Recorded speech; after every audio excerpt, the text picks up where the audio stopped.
let's talk some practical basics that have really changed your life. Yeah. Honestly, number one thing that, yeah, like number one health change I've made in the last 3 years has been drinking more water. Like that was such a surprise to me. So I worked with a nutritionist who TJ knows. Um, but one of the things she said to me was, and this is already after having this sort of shift in my relationship with myself of like, all right, I need to take better care of myself, and this is going to just help me do more in life. Like I was ready to receive this. But one of the things she said was like, every time you go to take a sip of water, like take 5 gulps. And I just did that. And it was also like, all right, you want to drink probably 100 to 125 ounces of water a day. Like I'm 6'2", 200 pounds. So that was like the nutritionist's recommendation for someone like me.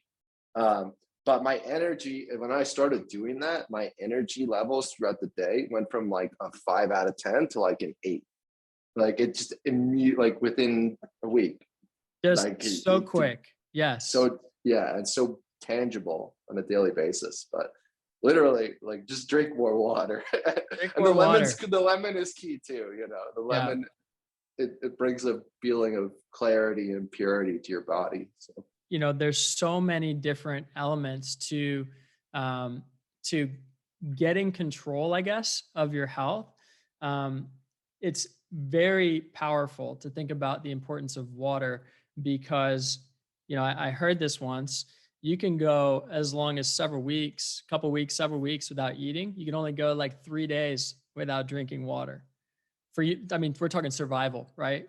So only a few days. So it just tells you right there, boom, that tells you the order of priority over what's your first source of energy. And so that's one of the things we certainly encourage. And really we encourage it. And the funny thing is we're not, we don't kind of put our stuff out there saying, hey, we're going to help you because we hire on registered dietitians, nutritionists, personal trainers to help us do our job better, right? So it's like if we think that somebody could really benefit and grow from stabilizing and then sustaining and optimizing so that then they can actually do the heart work and the head work, the hard work, right? In our conversations that we're having, look, if you show up and you don't have any sleep, you're dehydrated, you're feeling depressed, and you're not emotionally stable, that's just not helping. That's not going to help anybody. 100%, 100%, yeah.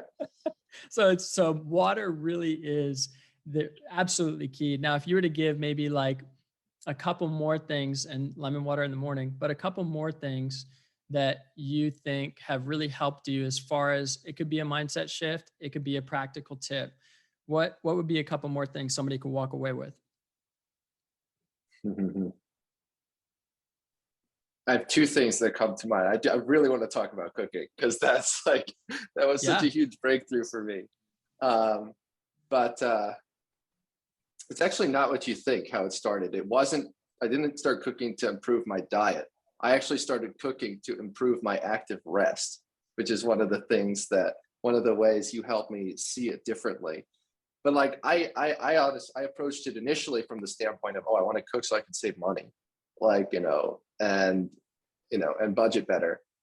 However, like I think I'd approached you about that or something on a call, and you just asked the question, well, what if you looked at it as like a way to relax instead of like looking at it, because I had looked at it as like a chore, like something I had to do in order to meet this budgetary goal.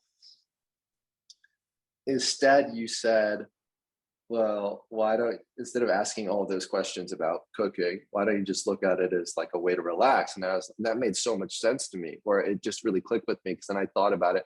Oh, wow, this is an active rest. The way you talk about it, it's going from sympathetic to parasympathetic tone. And basically, my paraphrase of that is just being in a state where you're not stressed, where you're not constantly triggered by emails or people, or just like being in a sort of a environment where you can just not have to worry about what's on your to-do list and just breathe and relax and enjoy. And that can be art for some people. And for me, that started actually as cooking. That was very important way of looking at it. So I would just schedule cooking in my calendar on the weekends. as a way to unwind. Um, and then it just became, when I looked at it from that perspective, it was something I wanted to do more of, so that I could have fun and relax and just like not stress. And it just grew from there. But when I started cooking, I mean, and thinking more about diet, I was able to leverage that to eat more protein and fiber every day, and like have more control over what's going into my body. And so it had enormous dividends for diet as well. But really, it actually started as active rest. So that was a huge shift for me of like, oh, well, why don't you look at it and you can ask yourself questions, that question about other things, hobbies, for running or going for a walk. Like that could also maybe be a form of rest for you. So that was a mindset shift that unlocked, a life-changing behavior. And then the last thing that comes to mind is connection, and just how important for me it was to realize that's actually a part of your health. I hadn't thought of it that way, honestly. I mean, I'd longed to have like more friends and relationship and like strong relationships, but I didn't think of it at the level of like, this is what I need to be healthy physically, mentally. And honestly, because I hadn't thought of it that way, I kind of overlooked it for many, many years. And was kind of living with some of maybe the deficits that creates in one's life. And so a big shift for me was actually realizing that connections, like one of the core pillars for being where you want to be. And that was just a new perspective to me and led me to prioritize connection more in my life. And like this year, I'm doing activation exercises around relationships and sort of things that you're sort of guiding me through, which has been extremely helpful, and helping me feel more connected every day. It does make a difference. But just the idea or the shift in, again, your mindset of connections actually kind of a core part of who I am, like not just mentally, emotionally, but physically being connected. And that's like gonna give me energy to live my life. Yeah. And Reed, you're touching on so many valuable, important things. I'm hearing a shift in motivation is key.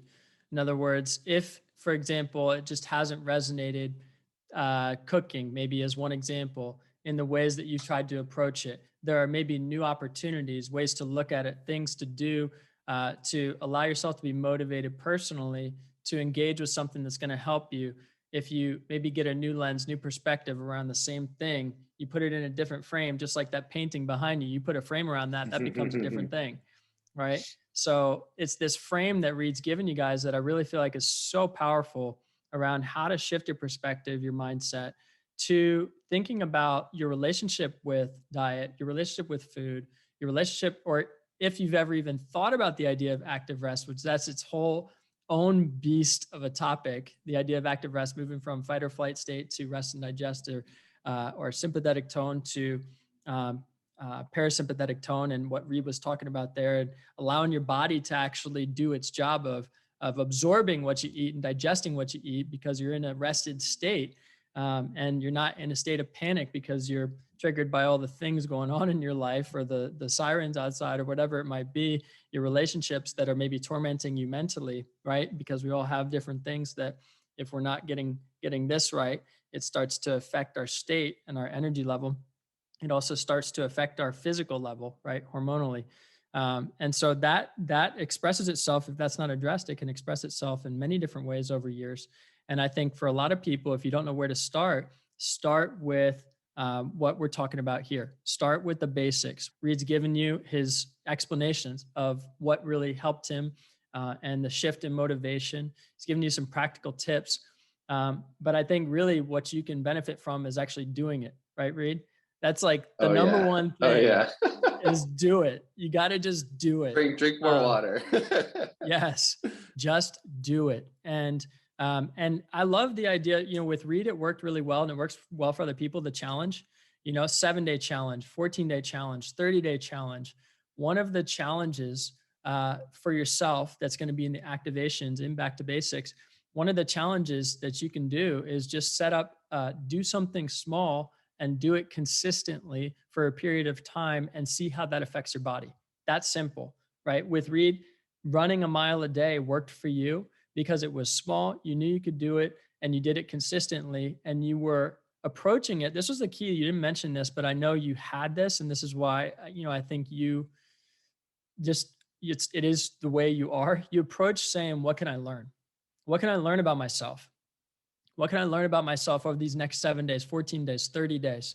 If I do just this one thing, I don't have to do everything, right? And I know, Reed, you and I are both the type of people who have that urge to want to do it's like, oh, I need to do this, and this. And it's like, actually, if we take a step back, we can do less and get more than we Yep. actually think just by doing those things consistently. Yep. So Consistently. true.